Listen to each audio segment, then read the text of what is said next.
Hey guys, it's Tori and I'm here right now with Jacky Vincent. How's it going? I'm doing very well, thank you. How you doing? I am fantastic. It has been so long since I've seen you. So much has changed. You're here on a solo tour right now. Yeah, it's been like 5 years. We did an interview like 5 years ago, and that was when I was really shy and I wouldn't talk to anyone. So I shouldn't have been doing interviews, but... No, yeah, I remember I was watching a few interviews with you before I got here, and I was like, oh my god, he's so talkative. I didn't even know. So yeah, you're here. You're in full force now. Yeah, I guess I have something to say now, which I don't. I don't, but yeah. Yes, you do. We have a lot to talk about. But first and foremost, how has the solo tour been going? This isn't your first one now supporting this album, but how's it been? So this is, I guess technically this is my third solo tour. Okay. I did China in 2016, but that was more of a clinic thing for Dean Guitars, and went on a headliner just a few months ago, just a little US run, which was great, and then now I'm out with Nita Strauss and Angel Vivaldi on the Guitar Collective tour, and it's been awesome. It's been so much fun. Everyone on this tour has been so sweet and been taking care of me, and you know it's really nerve-wracking because you know when you jump in on a tour bus and you don't know anyone on the bus. I mean I knew Angel kind of like briefly, like in passing. When you don't know anyone, you just jump on a tour bus and there's just like brand new people to meet. It can be a little bit nerve-wracking, but everyone's been super cool and just like really helping me out and really nice. So I've made some friends for life, definitely. Good, yeah. I mean, these are such close quarters that I feel like everyone gets to know each other very well, very quickly. Yeah, yeah, definitely. Yeah. So we're going to start with a few finish the sentence questions for you. So the first one here is, your favorite way to kill time on tour is? Okay, so I'm really lame. I'm not rock and roll. Wait, is this one of those like fast things where I have to just answer off the top of my head? You don't have to. I don't have to? No pressure. Okay. I'm just gonna go into my life story in every single one of these. Perfect. We'll be here for plenty of time. Yeah, I just I find a smoothie place. I make sure I get like my kale and my spinach and like all my veggies and stuff. Yeah, rock and roll. Yeah, and then I'll try and find a gym, and then I'll like get my workout in, and then I make myself read at least 50 minutes every day and just like spend you know my knowledge.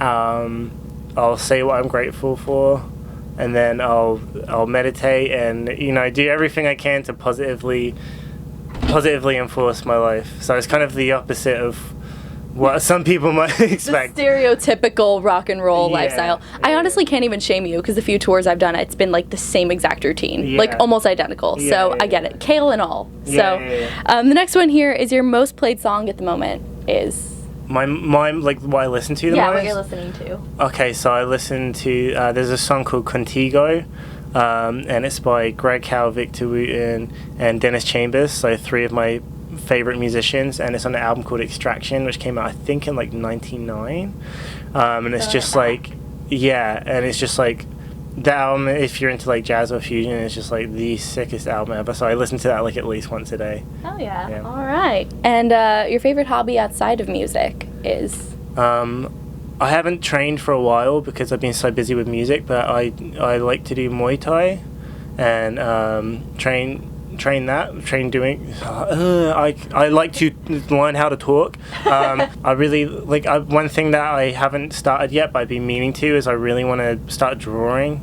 I used to draw when I was a kid. Yeah. What kind of style? Like anime. Okay. I love anime art and like you know old school video game art and stuff like that. It does something to my brain that just makes me want to make music, but that's something else that I want to do. Yeah, I remember hearing you say in another interview that you like to have visuals to go along while you're writing music and stuff. I have to. Yeah. I have to. For me, like, I don't know why, I don't know how, but like if I see an image that just really inspires me or sparks something, like, you know, it can be an awesome piece of artwork. It just makes me want to write, and I have to be in a certain mood. I have to be going through a certain cycle. But if I have the energy and I see something that inspires me, I have to make a piece of music to kind of fit it. Right. Yeah, so in a way, drawing and playing music can go hand in hand for you. So who knows, maybe it could lead to more music ventures. Maybe. In a way. Yeah, we'll see. Yeah. And the last one here, the most surreal moment of your career so far was when? Being in a music video with Coolio. You know, that was crazy. That's up there. Yeah, that was awesome because it was like, wow, I mean, that's Coolio. Like, what's the story behind that? How did that happen? Back when I was in Falling in Reverse, Coolio, he would like hang out at shows. I think I think, no, I met him before that. I think maybe we met him at the AP Awards. I don't remember, but somehow... One of those things. Yeah. But ended up in a music video with him, which was awesome. So that's like my claim to fame. It's like, I was in a video. Cool, you know? First thing on every press release, first line. That's just like all my resume is. It just says that. And then like, and also one of my favorite bands, Dragon Force. You know, I grew up obsessed with that band. I love that band so much. Herman Lee, the guitar player, asked me if I wanted to go out on stage and play Through the Fire and the Flames with them. So that was in Australia. I think it was Soundwave Festival. So I got to go up and play with Dragon Force. So that was like, you know, the little kid in me was just like freaking out. And that was the most nervous I've ever been in my life. Like my mouth was completely dry. Like I was like freaking out.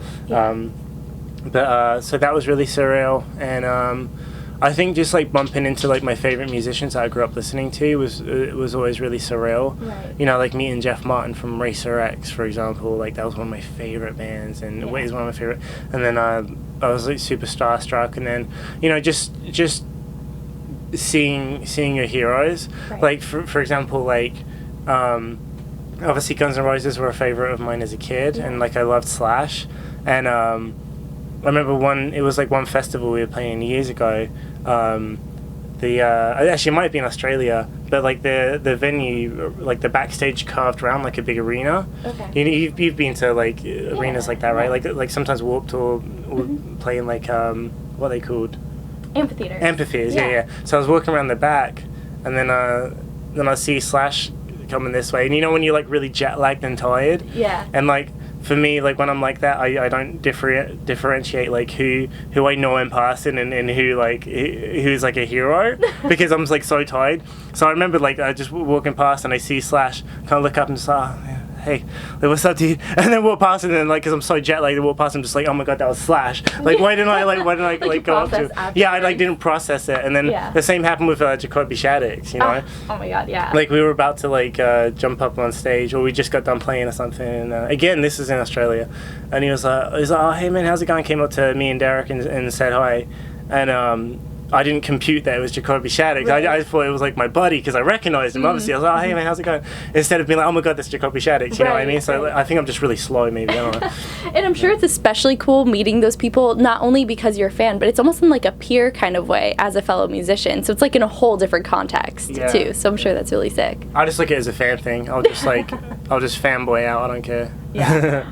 Well, speaking of your music a little bit here, Life Imitating Art is the album that's out now. So for anybody who hasn't heard it yet or isn't too familiar with your solo music, which song do you think they should check out as a first impression that best encompasses the album? To be honest, the album's kind of... There's a lot of different genres, a lot of different stuff going on, but I'd probably say the opening track, Awakener. Okay. You know, there's a mixture of power metal, jazz, like EDM, all of my, like neoclassical stuff, like all of my favorite genres are just kind of meshed into this one song.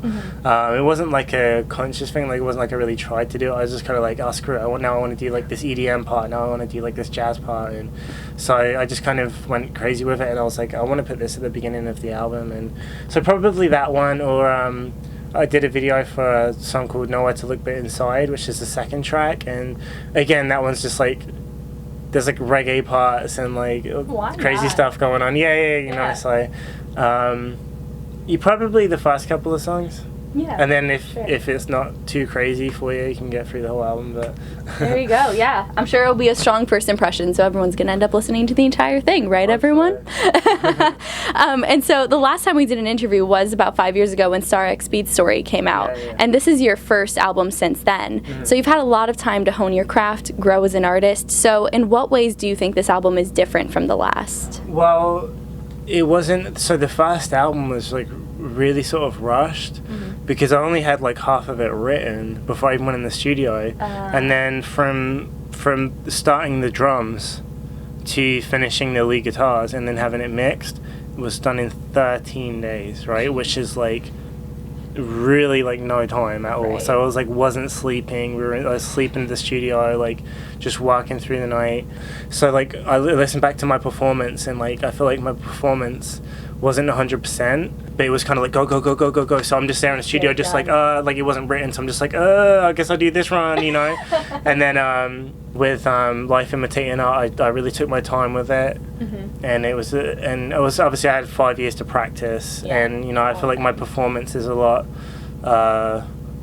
more of what I wanted Star X to be as well. So I think it's just a little bit more grown up, you know. Good. It's good that you were able to take your time on it, and I'm sure even the last album, that's something that most fans wouldn't notice. That's just like you nitpicking at it for sure. I'm like, you know what? I'll put out an album and I'll be really, really happy with it for like 2 weeks or a month, and then like I won't be able to listen to it anymore because I'll start like noticing things. I could have done that better, you know.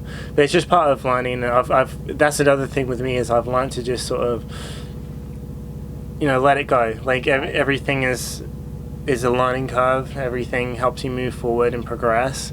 And like, for example, even live shows, like if I would stumble and hit a wrong note or play like a nasty note before I would go home, I would punish myself for weeks. Like I have to quit music now. I have to stop playing guitar. Like I've shamed myself or whatever. Just have a meltdown. Yeah, just have a meltdown, and then but now I've learned like it's okay. You know, it's like it's okay. It's all about learning and moving forward and progressing.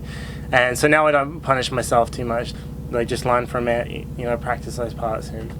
Absolutely. And it's better to be like that than to be complacent, for sure. Yeah. So, you know. So why did you choose the title Life Imitating Art to represent this collection of music? What was it about that line?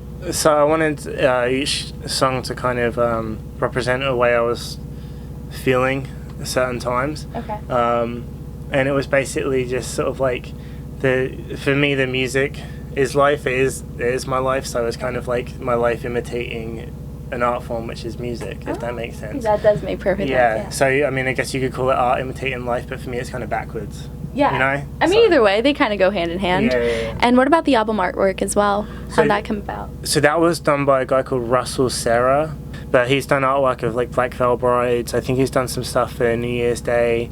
Just really, really phenomenal artist. Just told him like, I want a wolf. I want it to be, you know, like a white cover. You know, simple, striking, have that fantastical vibe because, you know, I'm really into like my fantasy kind of stuff.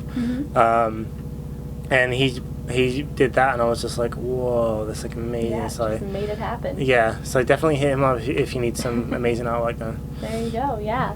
And as you kind of touched on a little bit, you've been a part of a lot of different projects over the years. Last time we spoke, you were still also playing with Falling Universe. So you've done some band work as well as your solo stuff. So how does the creative process really compare when you're doing your solo stuff and you have full reign over everything versus other projects? When you do your solo stuff, you have infinite space to do like what the hell you want. So if it sucks, it's on you. You know, if it's great, it's on you. It's like, but you know, I don't think that too far into it. I need any boundaries or barriers just gone. You know, and I just need to just have that space to just be like, okay, I'm going to do this, and I can just let it flow. And so I have to get in this certain mindset. So I guess that's how you ended up having every single genre in one song, because you had no limit. Because no one was like, "Hey, that's really stupid. Don't do that." But like as far as the band stuff goes, but that's also great too, because then you can like communicate with other musicians and all come together to make a great album. Like did an album with my band Cry Venom, Vanquish the Demon. It came out like the end of 2016. But that one was just everyone like throwing their heads together, and you know, it was really, really great to come together and just put your head together with other musicians. But so I like both aspects. Pros and cons. Yeah, definitely. And in addition to obviously all these projects you have going on, you've also taken on doing lessons for some people who are interested in playing guitar or getting in the music industry. I've been doing that a long time. I've actually been teaching since I was like 16. Yeah, this is something new. Yeah, and you have a YouTube channel now. Yeah, so well, I did start the YouTube channel back in like 2012. Okay, but I'm late to everything. But no. But here's the thing: is that like I was so busy. And definitely not lazy, but really busy. And I didn't do anything with it for years and years and years and years. And that was like one of my huge regrets, is like, damn, I should have been doing this YouTube thing for like way longer. Yeah. But now I'm just I'm really late to the game, I know. But I feel like I have like a lot to teach and a lot I can say to help a lot of musicians. And I feel like, you know, after what I've been through and you know, the journey that I've had the last almost decade or decade plus, I feel like I have a lot of knowledge to share. So if I can, you know, have those videos on my YouTube and really just go in depth and really teach people and show them how I do it, then, you know, maybe I can help bring more music into this world, and that's a cool thing, you know. Great, sharing the love. So this is your time to shine. Where can everybody go to subscribe? You know what? I think it's YouTube users. I think it's Jacky Vincent guitar. I don't know. Just below. How about that? Yeah, there we go. Yeah. Or just type in my name and it'll probably come up somewhere. That as well. That's usually how YouTube works. There you go. Yeah, there we go. So in addition to the YouTube, what else do you have coming up after this tour that fans can look forward to? So after this tour, I'm going to be on the second leg of a tour with one of my heroes, Tony McAlpine. If you go to my Instagram or Facebook, you can see all the tour dates there that I'm going to be on. So I'll be back on the road in a few months. Other than that, I'm just going to keep trying to do more video lessons. Hopefully another music video if I can get it done. Fingers crossed. Awesome. Well, thank you so much for hanging out. It was great talking to you and catching up. Talk to you again. Yeah. Hopefully I spoke more this time. You absolutely did. Ryan didn't do all the talking this time. Yeah, Ryan's not here to save me. Yeah. Ryan. Shout out to you. Well, everybody watching, make sure you subscribe for more videos. Check out Life Imitating Art if you haven't already, and we'll see you next time. Bye.